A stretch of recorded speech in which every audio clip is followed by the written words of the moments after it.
O nome do concello de Nigrán e da parroquia de Nigrán é o que se chama un topónimo de posesor, deriva dun nome persoal.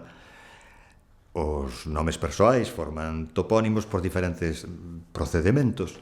En este caso, fórmase a partir de un nome persoal níger, que quere decir negro, mediante unha forma adxetiva nigrana. Nigrana quere decir a vila de un tal Níger, do mesmo modo que Laurentiana era a vila dun tal Laurentius, Lourenzo, e hoxe é Lourenzá.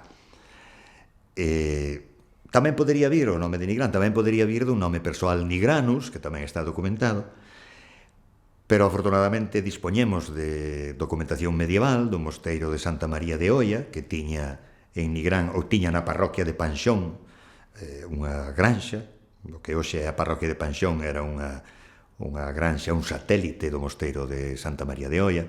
En a documentación deste mosteiro, o nome da parroquia de Nigrán aparece coas formas, en latín, coas formas Nigrana, e xa en romance coas formas Nigrá e outras variantes.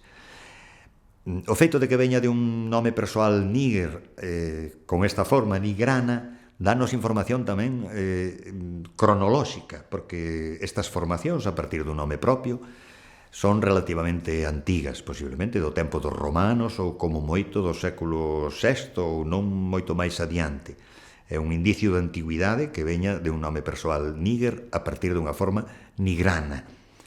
Como a advocación parroquial tamén é San Fiz, ou San Fins, que é un santo propio dos primeiros séculos do cristianismo, pois corrobora esa antigüidade. Así que Nigrán quere decir propiamente a vila de un individuo chamado Níger, que quere decir negro.